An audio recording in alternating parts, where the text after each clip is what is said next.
What is this? What is that?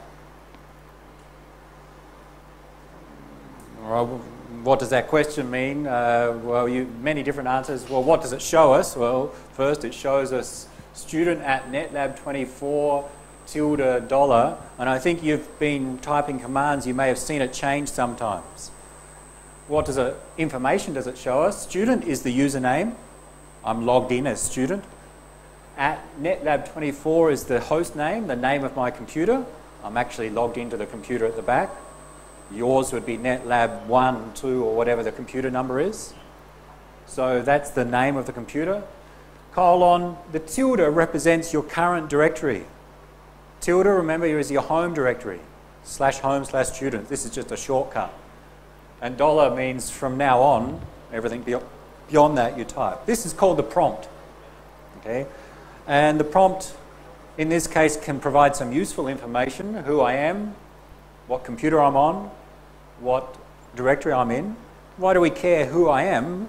I could log in as someone else. I can actually, I don't know if you can, but I can switch to instructor. I need the password. You could probably guess it. Now I'm logged in as instructor on this computer, and now it shows me I'm instructor. So that's useful information in that it reminds us who we're logged in as. This reminds us what computer we're on. You've already used Secure Shell to log into other computers at the start to run this mux to view my terminal. Sometimes you forget, you run a command, you think you're doing it on your computer, but you actually log into another computer. So this is a little bit of a reminder. Which computer are you logged into? And this is a reminder of where you currently are, your path. This is called the prompt. And what we type beyond the $sign is what is executed. Let's log out as instructor. We can change the prompt very quickly. First, the things that we're going to do, most of the commands that we're going to demonstrate are on one of these two web pages, and these are linked to from the Moodle workshop. You go to the workshop, the resources, there's aliases, prompts and scripting, and wget, pdftk, and so on. Those two websites, I list most of the commands we're about to do this afternoon. So it may be useful now to open the website, and you may be able to even follow along there. We will not do all of them. So this one on aliases, prompts and scripting has some information about manual pages, man pages. We will not do that now. Have a read through in your own time. Then it has something on, there's some more new information there. Aliases, we may not do that at all. I'll scroll down a lot. Shell prompt, okay? So the things I'm about to type, some of them are, most of them are on this website. Okay? So you have your own reference for later.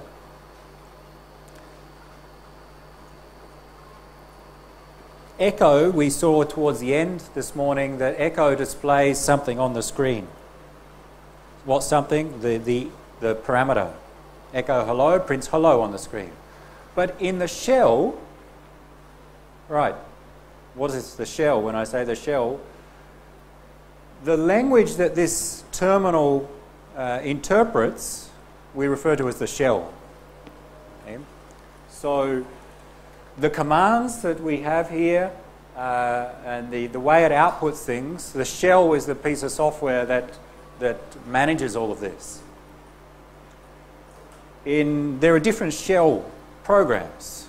The one we're using is called Bash, B-A-S-H, born again shell, but there are others. Now, the shell is like a language. It's almost like a programming language. We'll see some constructs later, but we can have variables. Think of them environment variables. In Windows, you may have set the path. The path is an environment variable. We can do the same thing in Linux and other Unix operating systems. So, echo hello prints the string hello, we can create a variable, whatever I like to call it, like this. And we can echo the contents of that variable. This is not about the prompt, this is just something about the shell. I can create a variable, ABC, by assigning it to some value, in this case a string, Steve, and I can display, or I can refer to the value of that using $ followed by the variable name. We'll use them as we go through some examples. A variable, sometimes we enclose the variable with sort of the full ways to enclose it with curly braces. The same thing, $ followed by the variable name, or $ enclosed in curly braces, the variable name. Just two different syntax. So, there are some variables which are defined in the shell already. I just defined ABC, and I can define others, but there are some already defined environment variables. One of them is the format of the prompt, and it's called PS1. So the variable name that defines the format of the prompt is PS1. Some strange string. Echo $PS1, some strange string. Forget about this Debian ch root and so on. Again, we don't have time to cover everything. Look at the last few characters. It tells us the format at which the prompt should be printed on my screen. And I've known, I studied before, that /u means display the username. @/h means display the host name, the computer name. :/w display the working directory. And then $$ means show an actual $sign, because it's a special character. So these characters define how the prompt is displayed. We can change them. PS1 equal to, I'll put it in quotes,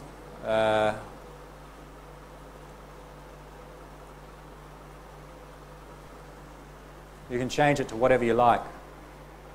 You can define it as just a string, or you can use these special characters to get particular values.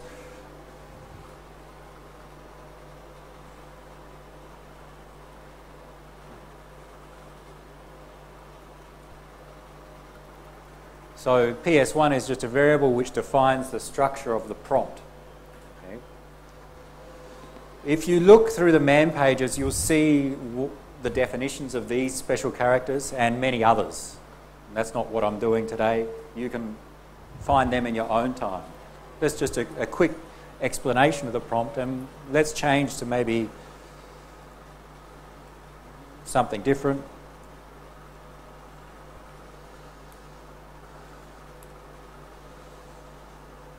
Do we need $?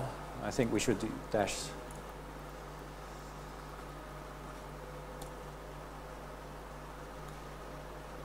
Okay, so change the prompt to whatever you like.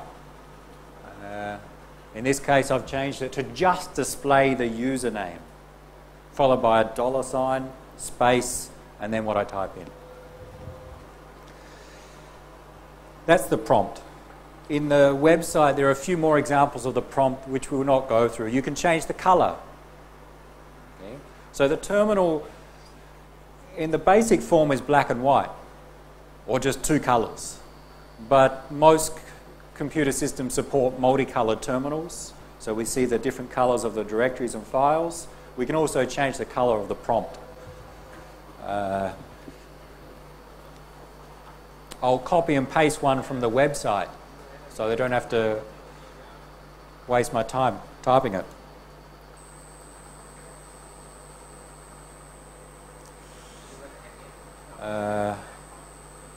I think I've made a mistake on the website too. What? Maybe not.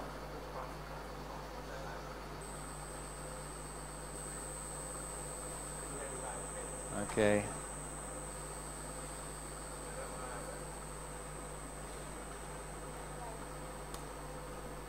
We can change the color. Okay. Amazing. with this long set of commands. Some of those strange characters define the colour. This /e in brackets 1:34m defines the colour to be blue of the prompt. Again, I copied that from the web page. Remember to copy and paste. Go to the web page, select. You don't need to right click, just select. Go to your terminal and middle click. Okay.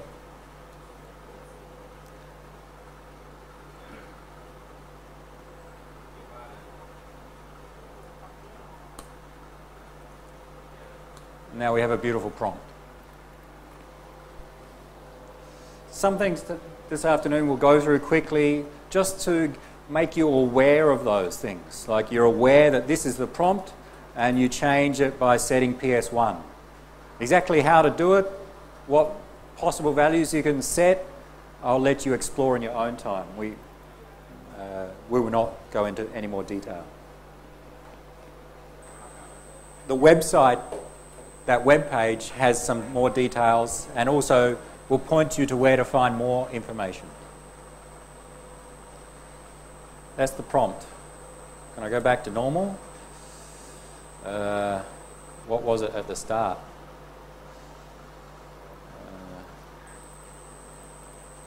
I think it might have been this.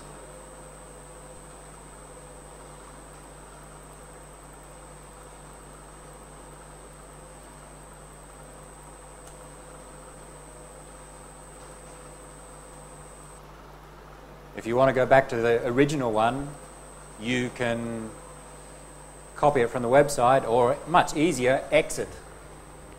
Type exit, the terminal will close. When you start the terminal again, it will go back to the original. Okay?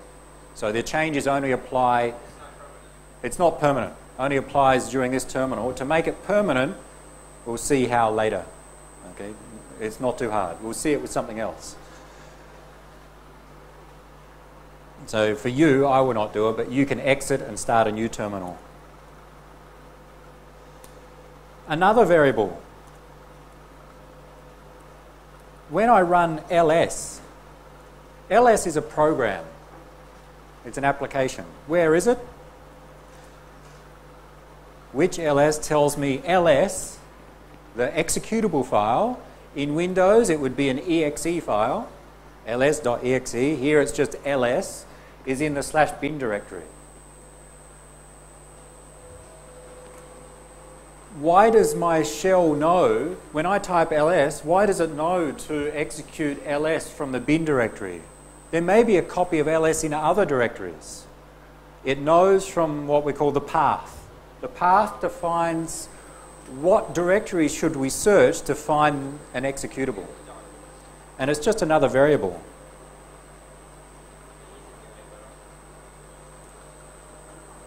If you echo $path, path is the variable, dollar refers to the value, echo will print out that value, shows a set of directories separated by colons to say that when you try and run a program, the shell will look in these directories in order.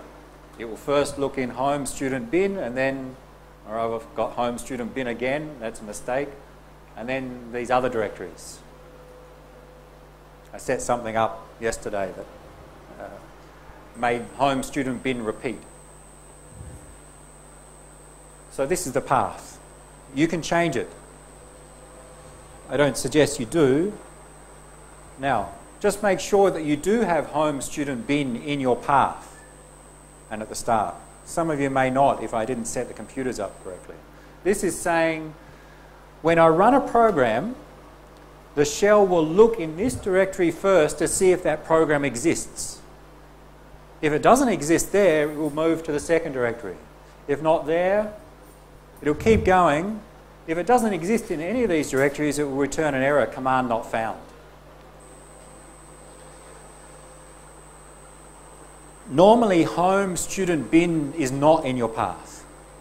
I have added it because we have some software that we're going to create ourselves that we'll put in this bin directory that we want to use during this afternoon.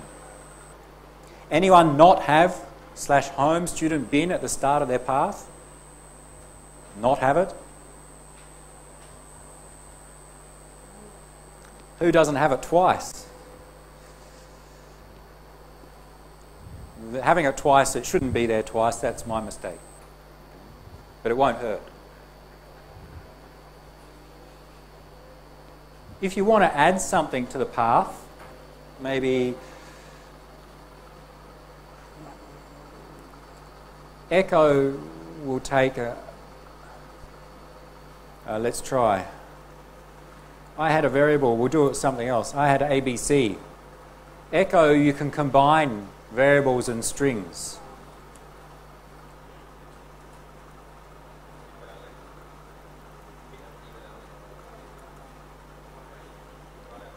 So I have my variable ABC, which is defined to be Steve. If I try to echo $ABC hello, it doesn't return anything. It prints out empty space. That didn't work. But if I enclose ABC in the curly braces, echo ABC followed by the string hello, it prints Steve hello. So it's very easy to combine values together, concatenate the strings. We can do the same with a path. Sorry. Yeah. Echo $, and that's why we should put things in curly braces.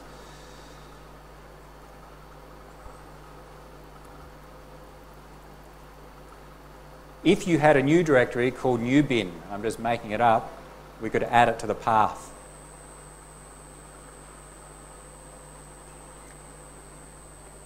That is, we can concatenate the existing path and add on this other string at the end, which would include a new directory. And to set that, we would say path equals existing path plus the old path, plus the new directory. Set the path to be equal to the existing value of path combined with this new directory, which would effectively add that to the path. Just a reminder, of course you can look on here, but you should be able to see what I'm typing via the terminal if you're using Mux. But if you shut it down or for some reason not working, anyone not have the terminal open? If you okay, you can see it. All right, I think most people are okay. Just make sure. So instead of having to see up there, Mux is working okay. All right, good. Just to make sure. Are you going to set your path? Press enter now, and that directory will be added to your path.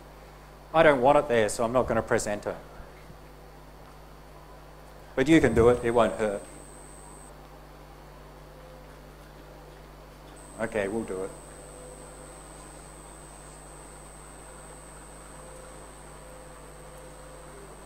Now my path is everything as it was before, plus /home /student /new bin. Which means when I run a program, what the shell does, it searches through all of these directories to look for that program.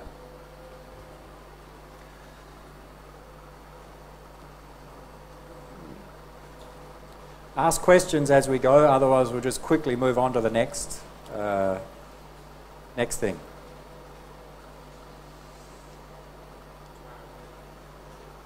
Is that a question at the back, or is that a yawn?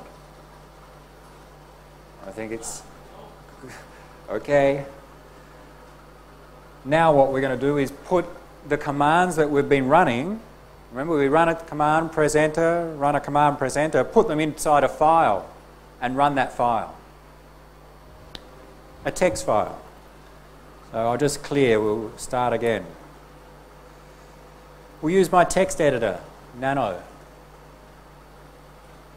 For you, you may want to have multiple terminals open. That is, 3 terminals. 2 of them for your computer and 1 to see what I'm doing.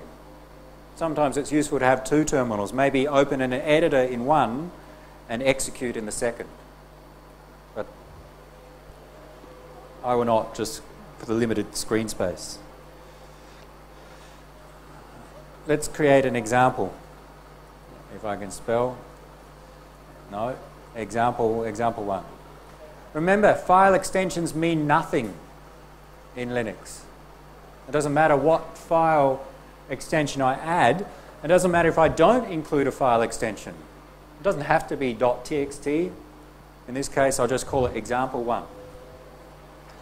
Nano is our text editor, like Notepad. And now we can put commands in there. What? cd home ls. ls minus l. That is, I want these three commands to be executed when I run this example1 file. Rather than having to type each command myself, put them in a file and run that file that will run those commands. So I've just put 3 commands as an example. Should take me home. cd tilde means go to my home directory. Should ls, and then ls in the long format. Exit, control X. Save modified buffer, yes. Y for yes. File name, press enter. You want to check if it's there, cat just shows you the contents. Now, how do we run it? I want to run the commands inside example.1. Well, the name of our shell is called bash. And the way to run, one way to run this example.1 is to type bash example.1. Remember to use tab. Bash e tab, autocomplete. Bash is the shell which will execute, in this case, should execute the commands inside this file. Does it?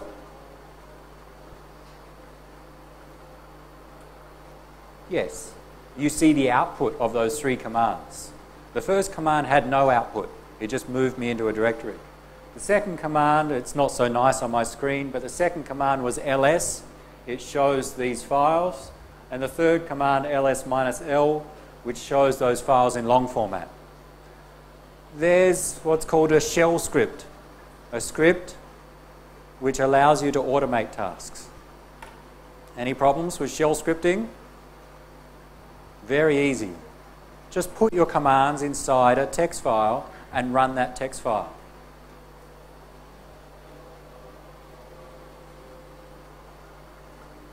Did it not work for someone? Anyone? Or maybe a better question, who got it to work? Put your hands up. Yes, sure. Okay. If you didn't get it to work, did it run? Yep. Okay. Very easy. Now, let's cover a few more details about those shell scripts and to see a few different things we can do inside them. I'm going to open mine in my text editor again. Nano example 1. It's good practice. So we can just include the commands, but it's good practice to in fact include a special instruction at the top of the file to say which shell program to use to execute this. And it's a very special syntax.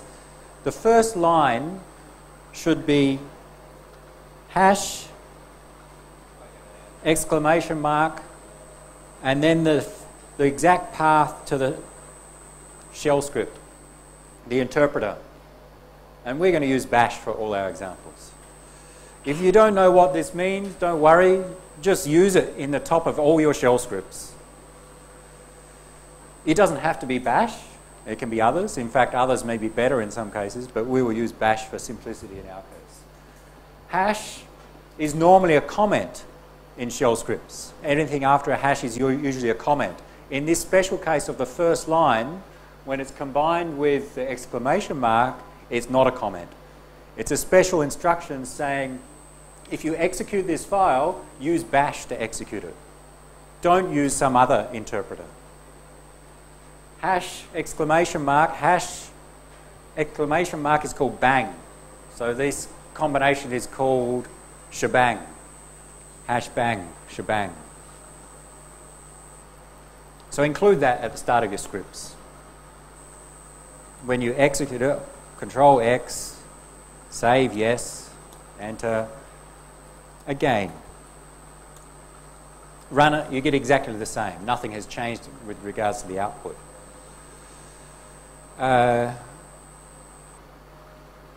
Let's do something different. Let's move the example1 file into your bin directory. Remember, move will take this file and put it into another directory. So it moves it, doesn't copy. We're doing this because our path includes the bin directory. What we want to do is be able to run this command without having to type bash example1. I want to just type example1. So we'll set that up. Move it into bin. And let's cd into the bin directory.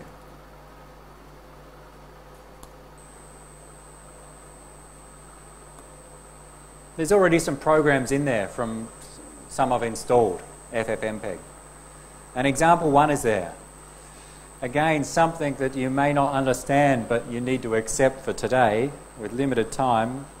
We need to make this program executable. Currently, example1, we are allowed to read it, we're allowed to write it, we're not allowed to execute it. We want to be able to execute it. How do we make it executable? This magic command. Change the mode such that the user can execute example1.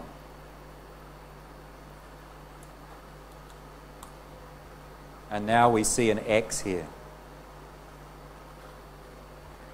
All right, again, permissions, changing the mode is something that we may cover in the lab in semester 2 for those that haven't taken it, or in something like ITS 335, IT security if you're an IT student. But we will not cover today. You see the colours change to green. That's a nice sign. Example1 is now an executable file. And because it's in the bin directory, and the bin directory is in my path, I can just type example1 and it executes. Yep. Sorry? Okay. So you should be able to just type, you don't have to type bash example1, just type example1 if it works. Change the mode. Now, where's the command? Sorry. All right, I need to scroll, sorry. Something that I did, which we didn't explain much, you must do this. chmod u plus x example1. Make that program, make that file executable. Then you should be able to run example1. Anyone else have problems? Okay. So we now have our own program, example1, which actually just calls other programs, ls and cd. Let's do some more things with a script. Let's copy example1 to example2. We'll go through a few examples.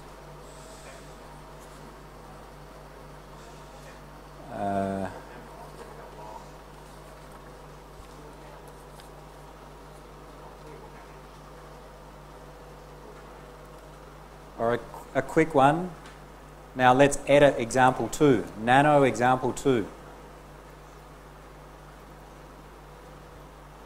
Open up example2 in your text editor. And let's change it to be something more interesting. Sorry, what did I do then? In Nano, to delete a line, I can do Control K, cut. Control K. You can delete normally. Let's create a variable. Don't copy me.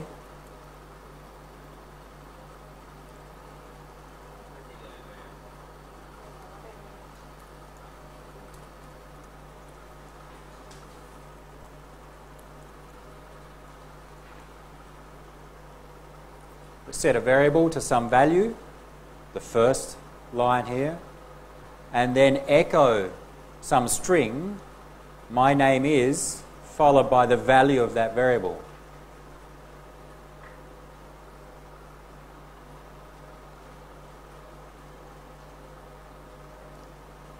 Save and execute.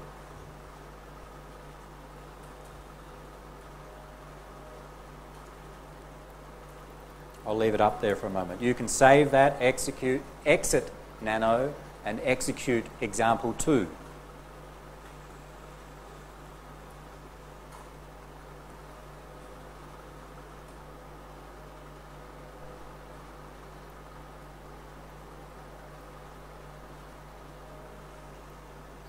Save. A quick way to save is just exit. Control X, save, yes, enter. Execute.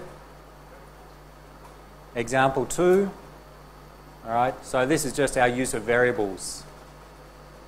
Same on the command line, we can use them in scripts.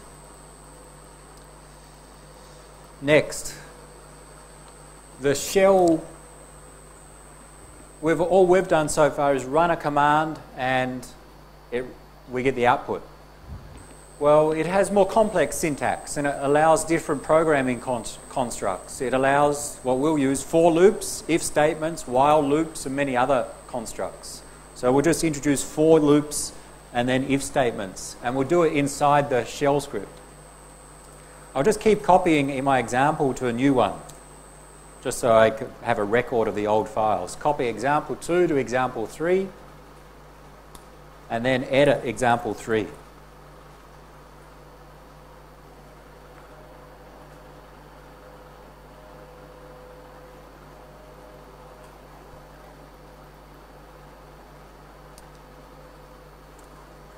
I don't want those lines. Let's make something more interesting. For loops, the syntax, there's different types. There's different types of syntax for loops. Let's go through a few common ones. For, 2 left braces. For example, I equal to 1. This is similar to C syntax. I less than 3. I plus plus, where I is our variable. Semicolon to close.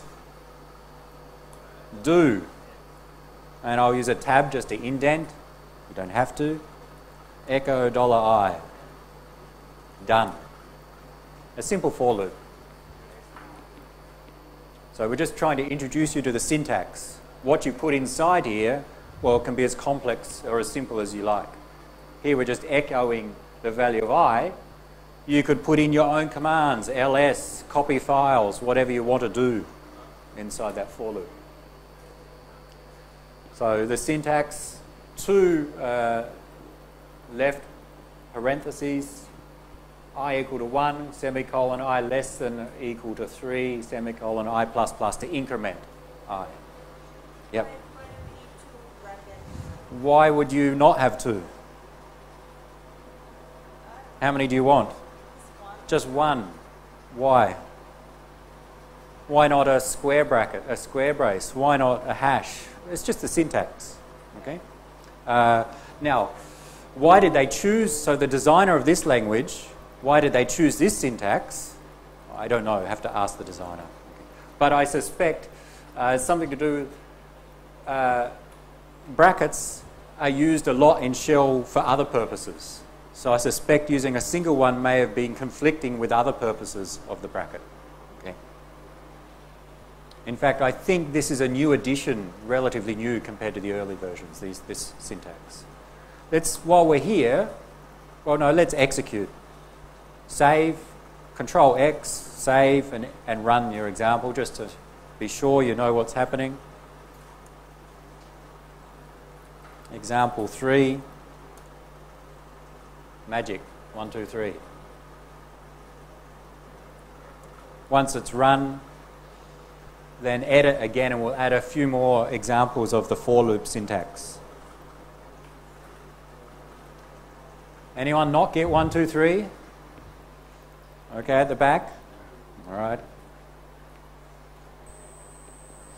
Then open it again and we'll add some different syntax.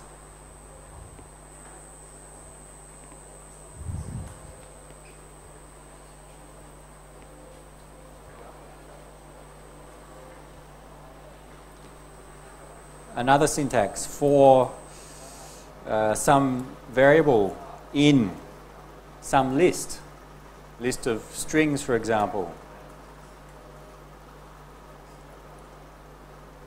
Semicolon to close, do.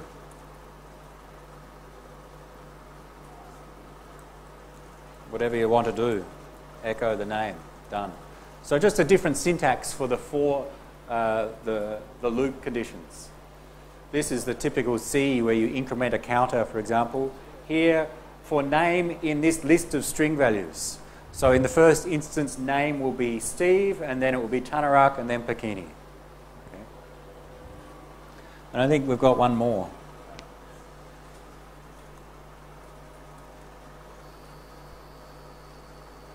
We can use similar syntax, and this will introduce a new shell operator. Instead of defining the list here, Steve, Tanarak, Pakini, sometimes it's useful to define those list of values in a file, say a text file, one per line. And then get the for loop to read that text file.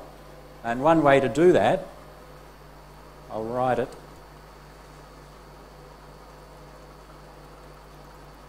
I forgot to create the data.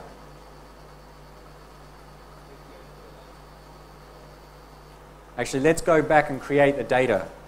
I'll come back to that one. Let's save our file. If you've got that line there, that's okay, but I want to create the data first. Save the file, exit. We'll come back to it in a moment. And now let's create some fake data. Data1.txt, I will call it, .txt. Nano data1.txt, and let's put some data in it, and you can either type it yourself or if you can go to the website. I have an example. I'll show you. Again, the website is Linux command line, aliases, prompts and scripting. Scroll down, find our examples of shell scripting. Example, where do we get to? Data1.txt. I'm going to copy and paste these 3 lines. So if on the website, if you don't want to type it, you're lazy like me, you go to the website, copy, which is just select. I'll go back to that, and go to Nano and middle click, paste. So on the website, under for loops, there's an example that says cat data1.txt. I'll zoom in.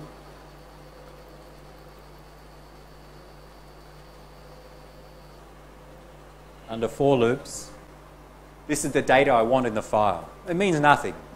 Okay, it's just something we use as an example. If you can't copy it, you have to type something yourself. Just those 3 lines, starting with 1, 2, 3, ending with GHI. So your file data1 looks like that. Save it. Yes, just to check, cat data1.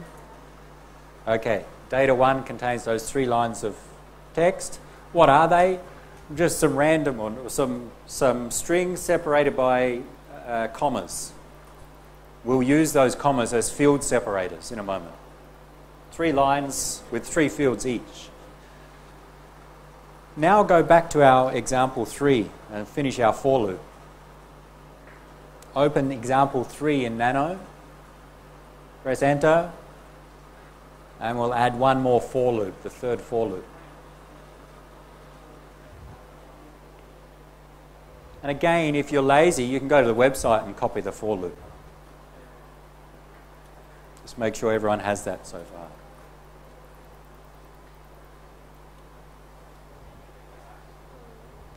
Okay.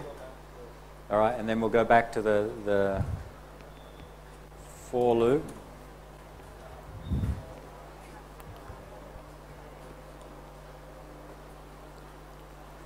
Again, if I go too fast, then you need to let me know, or just ask one of your neighbours for a bit of quick help. Back in my example 3, let's add the third for loop. For line in cat data1.txt, semicolon, do, and we'll do what we want to do.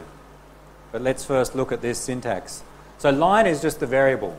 We can call it what we like. It doesn't have to be line, it can be ABC, anything. It's a variable. And it's going to take the values of the output of this command. Note these characters called the backtick operator sometimes, backtick. So the apostrophe leaning backwards. It's not a normal apostrophe. It needs to be the correct one. And cat data1.txt. What does cat data1.txt do? It just displays the contents of that file. Putting it inside these two backtick operators means that the output of this command, those 3 lines of file, will be taken as the information for this for loop. And it's read line by line. So the effect will be, and we'll see it, is that line will take the first line of this file, then in the next iteration the second line of the file, and then the third line of the file. There should be 3 iterations there, one for each line of data1.txt. If line is confusing, rename it, I don't know, L. It doesn't have to be line. Let's do something with each line. Echo the line and pipe it into cut. Cut takes some string, cuts it based upon some field delimiter. Our field delimiter minus D is the comma, and the field that I want is field number 2. Remember, our lines were delimited by commas. Save and run. Just make sure it does what you expect it to do.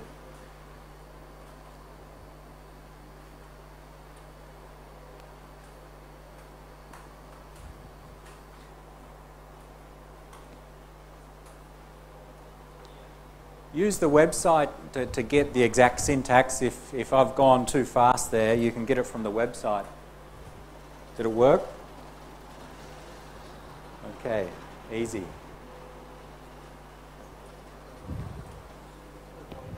Okay, good.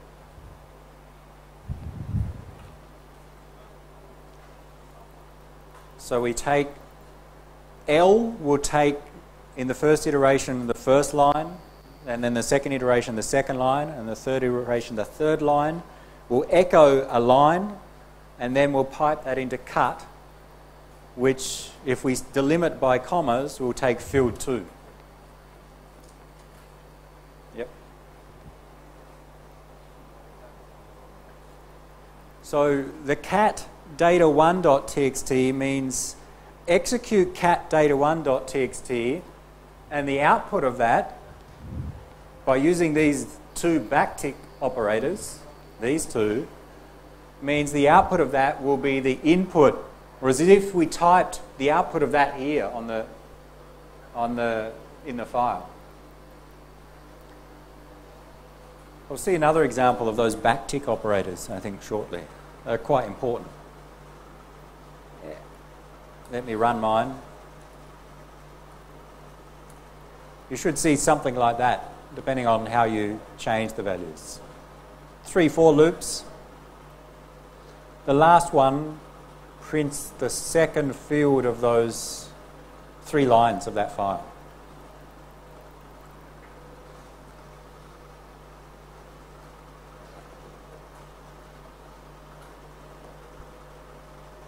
Of course, inside your for loop, you put whatever you like. We're just using simple things for this, just to learn the syntax of the for loops.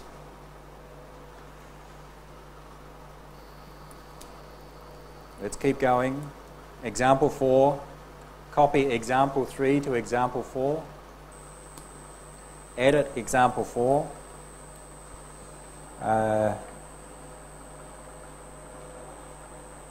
And we'll show some cases of if statements.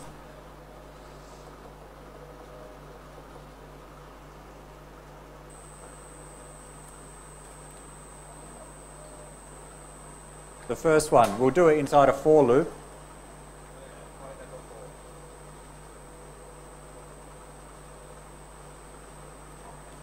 Instead of printing 1, 2, and 3 inside the first loop, let's include an if statement. Let's introduce a variable. I'll call it cutoff. With 2 F's, cutoff. And set it to 2. I should be 1, 2, and 3. Our cutoff is going to be 2. Let's introduce the syntax for if statements. If, and they're quite complex. Well, not obvious sometimes compared to other programming languages. If I, $I is the value, is less than minus LT, less than the cutoff.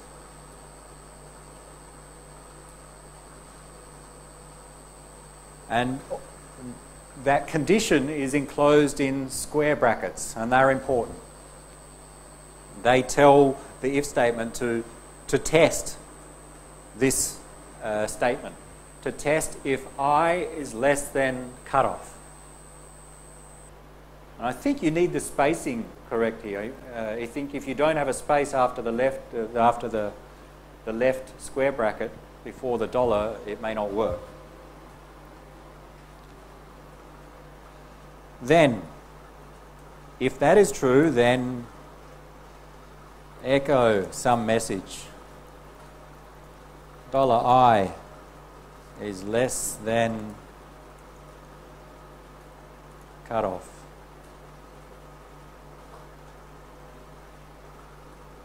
Else if, ELIF. So else if, do another test. $I equals cutoff, then echoes some other message. $I is same as cutoff.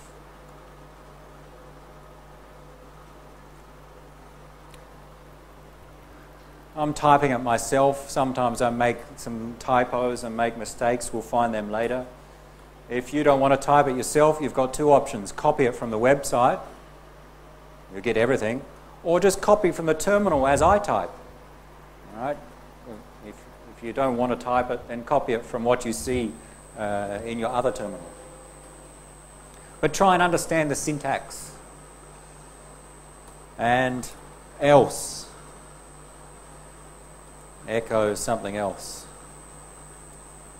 $I is not less than cutoff. You don't need the semicolon at the end of these echoes. Won't make any difference. Close the if with FI. What's the opposite of if? FI.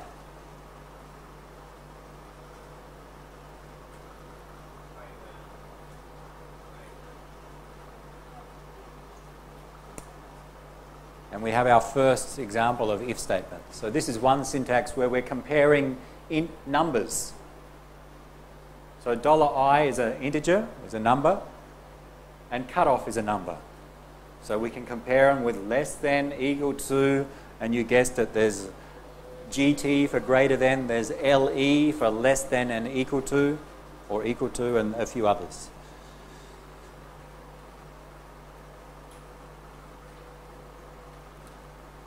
Shall we run it? Run it just to make sure you've made no mistakes. You can save, Control X, yes, example 4.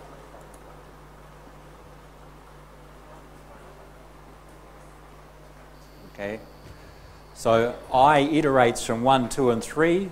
Inside each iteration, the if statement tests the value of I against our cutoff.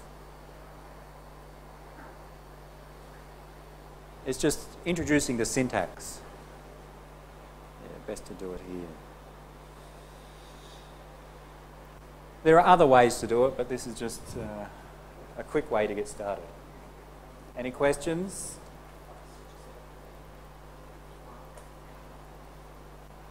We work?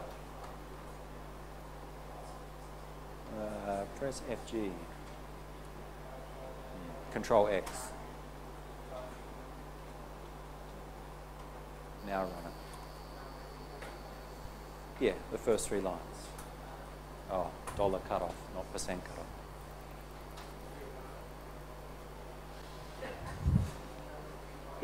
If you make typos, then sometimes you'll get syntax errors or strange results. So you just need to be careful, as with any programming, to get the syntax correct.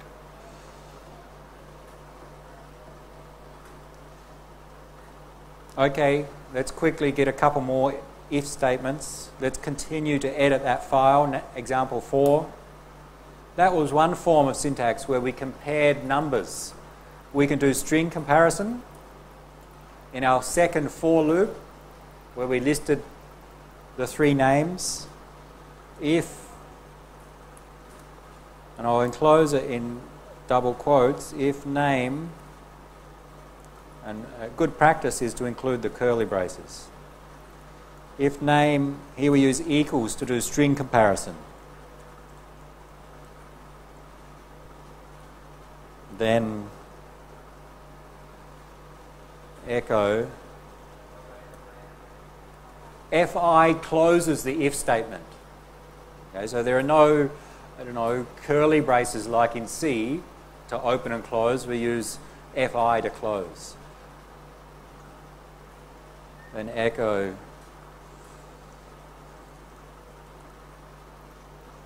something. And while we're here,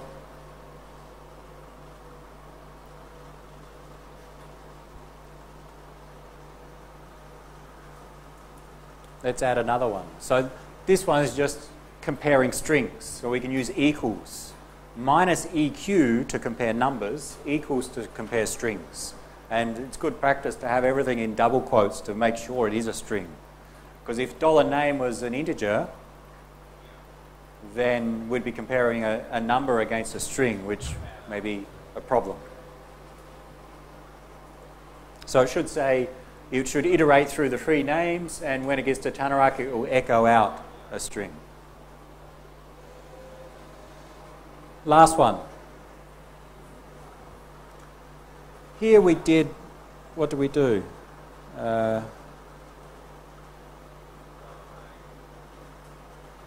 Here we did a cat on data1.txt. But what if the file did not exist? If there was no such file, data1.txt, then this script would return an error if we try to cat a file that's not there. So it's good practice to check and see if it exists before we use it. And we can do an if statement. If, and minus E means if the file exists, then this is not very useful, because what if it doesn't exist? But I'll just introduce the syntax, then we'll fix it. Minus E is a special operator, is used for testing about files and directories. Minus E means if the file exists. So if data1.txt is a file and it is present in the directory, then this will return true and will echo it exists. If there's no such file, then this conditional statement will return false. Maybe we'd like to do not. If it doesn't exist,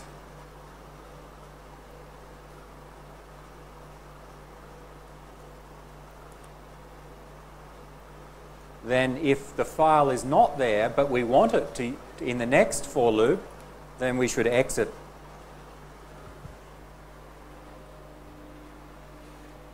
Not, the exclamation mark is a negation here, so if data1.txt does not exist, if I've got the syntax correct, then echo this error message and exit this script. Don't continue. That's what this exit means. It means we will not go into the for loop. We shouldn't, because the for loop relies on this file. If it doesn't exist, then we should stop. I may have made a mistake with the syntax. We'll come back to it. Let's test and see if it works.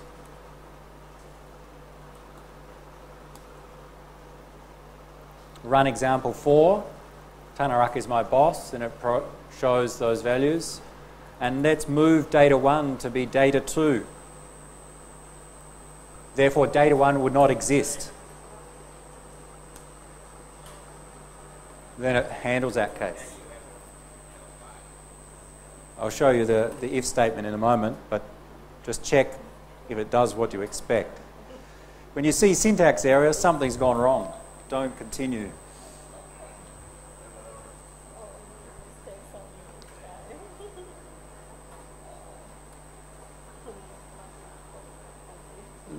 Open up the website, and to get things clear, copy and paste from there to overwrite, so you're back to a working example.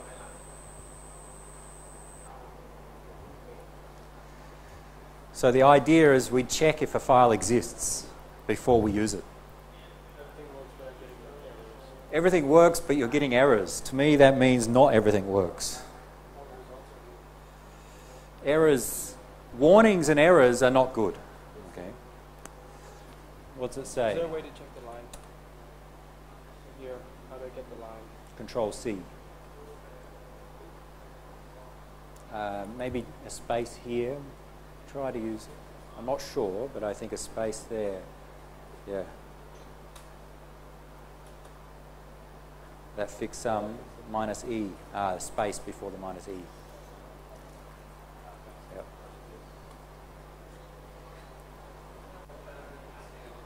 Yeah. Oh no, yeah, okay. If, right, line 9. So, nano.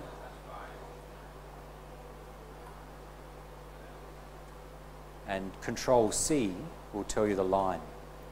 Line 3, so you scroll down, a very primitive. Scroll down.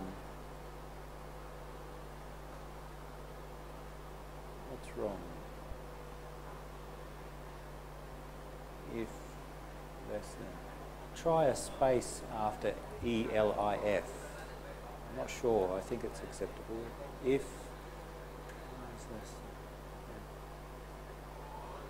something's wrong, try.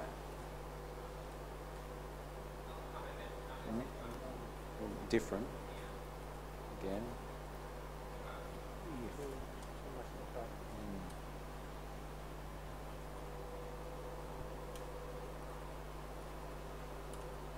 No, there's a problem at the start, but I can't see it. For, do, if, then echo.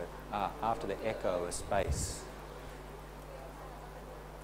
Echo, yeah. Save, yeah.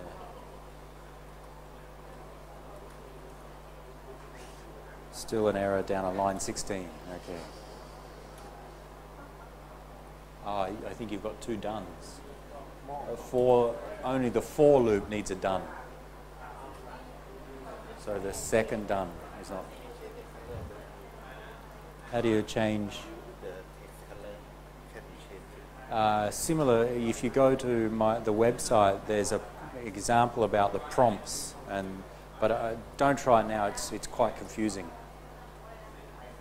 But you'll find it later. Line 15, again, the dones.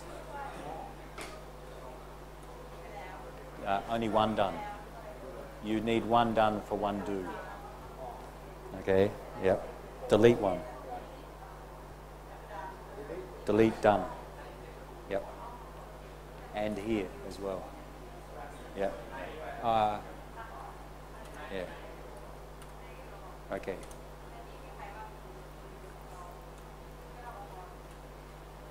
Okay.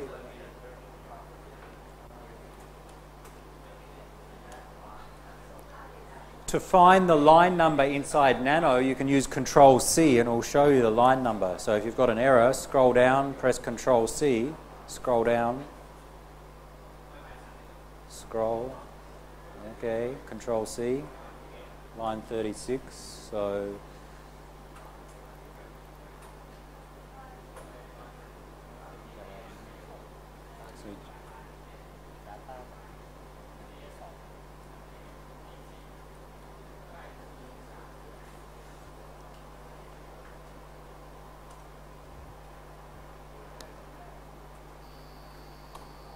the minus E in that conditional statement was a special operator to say if a file exists. There are many others. If it's a directory, if it's a file of a particular type. To find out all of those operators, where am I? These square brackets are implementing a test, okay? And to find out about the syntax, the program is actually called test. So man test will explain the syntax. The square brackets is just a short form of using the program test. And if you scroll through, you'll see all the different operators that you have available. And, or, string comparison, integer comparison, file checks. Is a file a particular type? Does it exist? Is it a directory? And different things. So you can do checks on files. Very useful if you want to automate tasks on files. You want to check if it exists before you do something with it. Q to quit. Do we have one more example, shell script? One quick example to finish shell scripts because we want to move on. I'm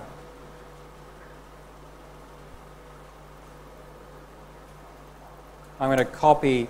I know if you didn't get it working, we'll come around and even if you still have trouble with examples 1 to 4, maybe put your hand up and one of the others will come around and help while I try and present, just so we can keep moving. Or I'll come around after I go through example 5. Let's do example 5, last thing. I'm going to copy example 1, our very first one, to example 5. Doesn't matter which one, but example 1 was the shortest. And edit example 5, our last shell script example. We can use input parameters.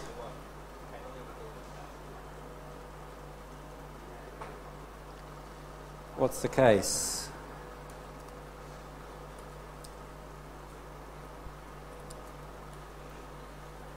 So anything that starts with a $sign refers to the value of a variable, but there are some special cases. $1 refers to the first input parameter to this command. $2, the second input parameter. These are called positional parameters. So ls minus L $1. So when I run this script, I must enter in a parameter on the command line. Pipe into grep $2. ls minus L $1 pipe grep $2. Save.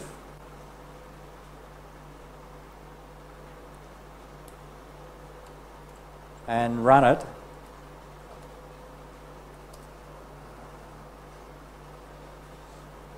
and we need to pass in two parameters. $1 will be replaced by the first parameter and $2 by the second parameter. And just for this example,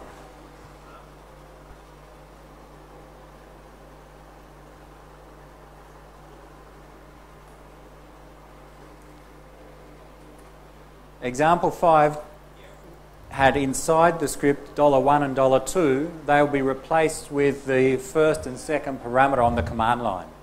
And just for this example, it was ls-l sum directory, user/bin, pipe it into grep and search for a string. The string I'm searching for is VLC, which means find me all files in that directory which have the name or have the string VLC in their name.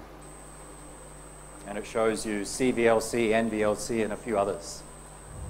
So this is just an example of positional parameters or input parameters to a script, which means you can create a script that takes parameters as input and then reuse that script, and it can be more generic than if it's specific to the files and directories and strings.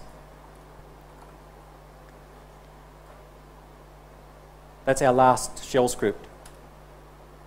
Last example before we move on to some other things. Questions?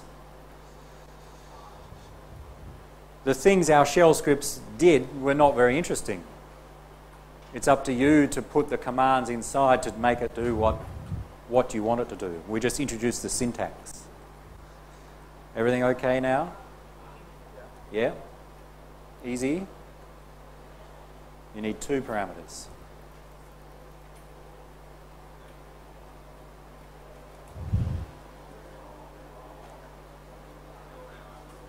Where are we going? 50 minutes. Okay.